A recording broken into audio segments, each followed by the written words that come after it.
Hello दोस्तों, कैसे हो आप सभी का स्वागत है हमारे यूट्यूब चैनल जीकेडी एजुकेशन में। दोस्तों, आज के इस वीडियो में हम बात करेंगे लोकगीत के बारे में। लोकगीतों के बारे में आज हम पढ़ेंगे और आज के इस वीडियो में हम उन सभी लोकगीतों के बारे में पढ़ लेंगे। ठीक है। अगर आपने अभी तक हमारे यूट्यूब चैनल को सब्सक्राइब नहीं किया तो सब्सक्राइब कर लीजिए और वीडियो को लाइक कर दीजिए। और इस ये जो पोस्ट है, नोट्स है, ये आपको हमारे टेलीग्राम चैनल पर मिल जाएगी। टेलीग्राम चैनल है जीकेडी एजुकेशन नाम से। इंस्टाग्राम और यूट्यूब और टेलीग्राम तीनों ही जीकेडी एजुकेशन नाम से हैं। तीनों को जाकर आप फॉलो एंड सब्सक्राइब कर लो। ठीक है। चलिए आज की वीडियो करते हैं स्टार्ट। ठीक है। लोकगीत। ठीक है। ऐसे गीत जिनमें कोई संदेश नहीं तो ऐसे गीत जिनमें कोई संदेश नहीं तो कोई संदेश हो। ठीक है। लोकगीत है वो लोक के गीत है। लोक के गीत है। ठीक है। और जिन्हें कोई एक व्यक्ति नहीं बल्कि पूरा समाज है वो अपनाता है। और सामान्यतः है लोक में जो प्रचलित लोक द्वारा रचित है एवं लोक के लिए लिखे गए गीतों को क्या कहा जाता है? लोकगीत कहा जाता है। सामान्यतः लोक में प्रचलित लोक द्वारा रचित एवं लोक के लिए लिखे गए गीत लोकगीत कहलाते हैं। ठीक है। लोकगीत जो शब्द है, ये जो लोकगीत शब्द है, इसके अर्थ क्या होते हैं? इसके तीन अर्थ होते हैं। ठीक है। कितने अर्थ होते हैं? तीन अर्थ होते हैं। क्या क्या? पहला होता है लोक में प्रचलित गीत, दूसरा है लोक रचित गीत और तीसरा है लोक विषय गीत। ठीक है। तो चलिए आगे स्टार्ट करते हैं।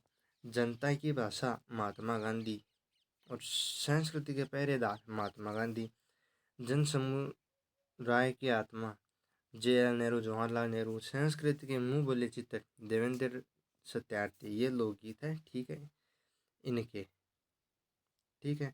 उसके बाद बात करते हैं संस्कृति में सुखद संदेश लाने की कला है किसकी है? संस्कृति में सुगंध लाने की कला है वो रविंद्रनाथ टैगोर में थी। ठीक है। केसरिया बालम अवनी पधारे हमारे देश, इस लोकगीत के अगर बारे में हम बात करें तो ये एक तो जो आरटीडीसी है, राजस्थान पर्यटन विकास निगम, इसका ये पंचवाक्य है, टैग लाइन है। ठीक है। आरटीडीसी का जो केसरिया बालम अवनी पधारो हमारे देश, इसका पंचवाक्य है। ठीक है। यह विरह गीत है। ठीक है। विरह गीत है। और यह राजस्थान का राज्य गीत वे केसरिया बालम अवनी पधारो हमारे देश राजस्थान का रजवाड़ी गीत है। ठीक है। मांड गायन शैली में गाया गया, कहाँ पर? जैसलमेर। ठीक है। मांड गायन शैली कहाँ पर? जैसलमेर में।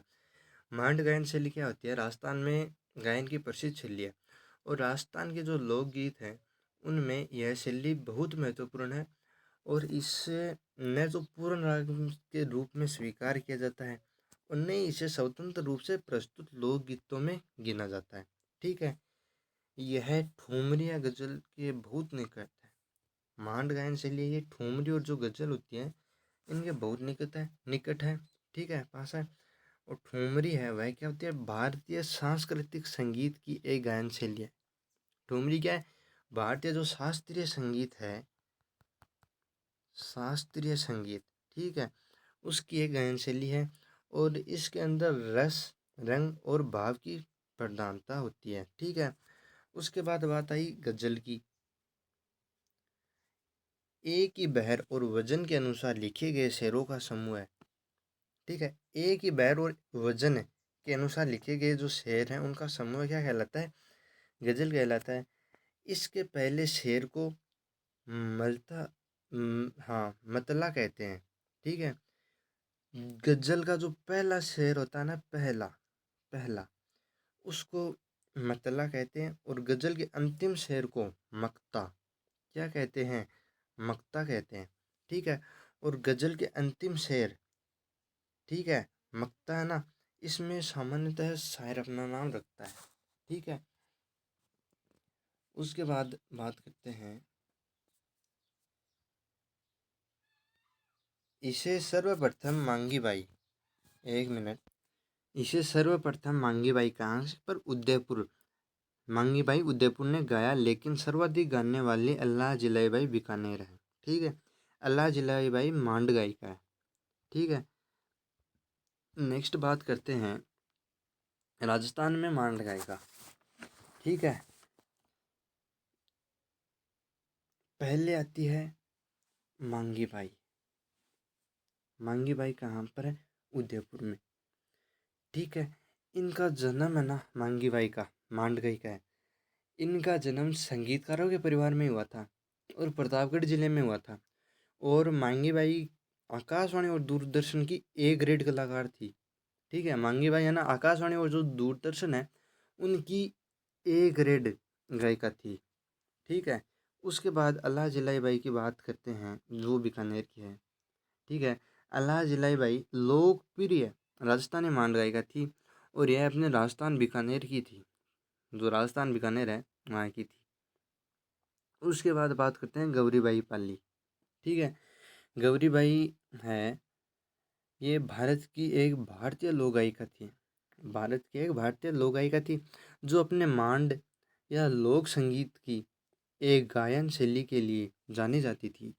किसके लिए? मांड और लोक संगीत की जो गायन शैली होती है उसके लिए जानी जाती थी। मांड गायन के अलावा वह ठुमरी, भजन और गजल भी गाती थी, ठीक है। आपको ठुमरी और गजल बता दिया था और भजन आप जानती हैं, ठीक है। उसके बाद गौरी देवी है, वो बीकानेर से हैं। जमीला बानो है, वो जोधपुर से है। और बन्नो बेगम है, वो जयपुर से है। बन्नो बेगम अपने परिवार की तीसरी पीढ़ी की गायिका थी, ठीक है। बन्नो बेगम जो है वो अपने परिवार की तीसरी पीढ़ी गायिका थी, तीसरी पीढ़ी की, ठीक है। उनकी जो माँ थी वो भी गायिका थी, ठीक है। और उनकी माँ की माँ यानी नानी भी थी, वो भी गायिका थी, ठीक है। अब बात करते हैं अल्लाह जलाई बाई के बारे में। अल्लाह जलाई बाई वो बीकानेर से है। इसे मध्य प्रदेश की कोकिला कहते हैं और 1982 में इन्हें पद्मश्री पुरस्कार मिला था और 2012 में राजस्थान रत्न से सम्मानित किया गया और 2003 में इन्हें ₹5 का डाक टिकट भी जारी हुआ, ठीक है। जो भारत की कोकिला है वो कौन है? कई बार पूछ लेता है कि भारत की कोकिला कौन है, वो है सरोजिनी नायडू, ठीक है। अब बात करते हैं कुर्जा गीत के बारे में, ठीक है। मूलतः साइबेरिया रूस का पक्षी है, ठीक है। साइबेरिया जो है वो रूस का पक्षी है।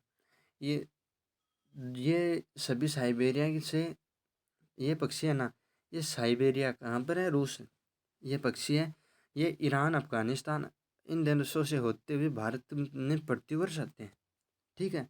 साइबेरिया रूस का पक्षी है ये और राजस्थान में विरहणियों का पक्षी है, ठीक है। राजस्थान का संदेशवाहक पक्षी है कुर्जा और खिंचन गाँव यानी फलोदी में पाई जाती है। मारवाड़ का विरह गीत है, कुर्जा गीत है ना, ये विरह गीत है मारवाड़ का। ये वीरानी जो स्त्रियां होती हैं उसके द्वारा परदेश गए उनके पति के पास जो संदेश भेजती हैं उस समय कुर्जा गीत गाया जाता है, ठीक है। जो वीरानी स्त्रियां होती हैं उनके द्वारा परदेश गए हुए पति के पास संदेश भेजते समय कुर्जा गीत गाया जाता है, ठीक है। उसके बाद हम बात करें सुवटिया गीत। सुवटिया गीत है, ये वर्षा ऋतु में मेवाड़ में है ना, जो भील जनजाति है ना उनकी महिलाओं के द्वारा तोते के माध्यम से संदेश भेजते समय गाया जाता है। ये जो वर्षा ऋतु होती है, वर्षा ऋतु में जो मेवाड़ की में जो भील जनजाति होती है ना उसकी महिलाओं के द्वारा तोते के माध्यम से संदेश भेजते समय गाया जाता है और मेवाड़ का यह विरह गीत है सुवटिया गीत, ठीक है। उसके बाद कागा गीत। कागा गीत क्या है? इस गीत के माध्यम से पत्नी कोई को संबोधित करते हुए पति को वापस लौटने का शगुन मनाती है। कागा जो गीत होता है इसके द्वारा, इस गीत के माध्यम से जो पत्नी होती है ना वो अपने पति को कोई को संबंधित करते हुए अपने पति को वापस लौटने का जो शगुन है वो मनाती है। उसके बाद आता है मोरिया, ठीक है। ऐसी लड़की जिसकी सगाई हो गई लेकिन शादी में विलम्ब है। ऐसी लड़की जिसकी सगाई तो हो गई लेकिन शादी में विलम्ब है, ठीक है। और वर्षा ऋतु के आने का संकेत मिलने पर यह गीत गाया जाता है। वर्षा ऋतु के आने का संकेत मिलने पर यह जो गीत है ये गाया जाता है।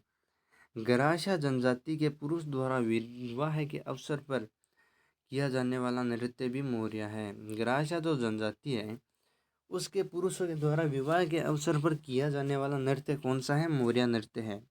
उसके बाद बात करते हैं हिचकी की। हिचकी जो लोकगीत है उसकी बात करते हैं, तो किसी को याद आने पर गाया जाने वाला गीत हिचकी है, ठीक है। किसी को याद आने पर गाया जाने वाला गीत हिचकी है। जैसे कि हमें कई बार हिचकी आती है तो हम बोलते हैं कि कोई याद कर रहा है। उसके बाद बिछुड़ो, ठीक है, ये भी लोकगीत है। किसी पत्नी को बिच्छू खाने के बाद वह अपने पति को दूसरा विवाह करने का संदेश देती है। अगर किसी पत्नी को बिच्छू खा जाता है तो उसके बाद वह जो अपने पति को दूसरा विवाह करने का जो संदेश देती है ना, वो जो लोकगीत होता है ना, वो बिछुड़ो ही होता है, ठीक है। अब बात करते हैं जोरावा, जैसलमेर का है, विरह गीत है जो कि वीरानी स्त्री द्वारा गाया जाता है। जोरावा है ये विरह गीत है और जो वीरानी स्त्री होती है उनके द्वारा गाया जाता है। उसके बाद मुम्मल है, वो जैसलमेर का है, वो भी ठीक है। राजकुमारी मुम्मल के सौंदर्य नक्श का वर्णन है इसके अंदर, मुम्मल गीत के अंदर, ठीक है। उसके बाद नीचे मुम्मल की बात कर लेते हैं अपन। यह है मुम्मल, ठीक है। तेज कवि द्वारा रचित रमत है ये, ठीक है। मुम्मल क्या है, तेज कवि द्वारा रचित रमत है, ठीक है। जैसलमेर में मुम्मल री मेडी नामक महल भी है। जैसलमेर के अंदर मुम्मल जी मेडी नामक महल भी है। जैसलमेर का श्रृंगारी गीत मुम्मल है, ठीक है। जैसलमेर की शैली का चित्र मुम्मल, ठीक है। एक मिनट है। जैसलमेर में जनवरी फरवरी में आयोजित जो मक महोत्सव होता है उसमें आयोजित प्रतियोगिता मुम्मल है। जैसलमेर में आरटीडीसी का होटल है। लक्ष्मी कुमारी का लक्ष्मी कुमारी चुंडावत की रचना है और लोदरवा की राजकुमारी है मुम्मल, ठीक है। तो आज के वीडियो में हमने बात की थी लोकगीत के बारे में, ठीक है। और ये जो पोस्ट है ये आपको हमारे टेलीग्राम पर मिल जाएगी, मैंने ऑलरेडी ही पोस्ट कर रखी है, ठीक है। तो आप वहाँ से जाकर इन्हें पढ़ सकते हैं। किसके बारे में है, हाँ, इनके बारे में आप पढ़ सकते हैं टेलीग्राम पर। और इंस्टाग्राम, यूट्यूब और टेलीग्राम तीनों GKD एजुकेशन नाम से हैं, वहाँ पर जाकर आप सब्सक्राइब कर सकते हैं और जो है फॉलो कर सकते हैं। और ऐसे ही वीडियो के लिए ऐसे ही वीडियो आगे पाने के लिए अब भी सब्सक्राइब कर लीजिए। धन्यवाद दोस्तों, बाकी की बातें करेंगे नेक्स्ट वीडियो में।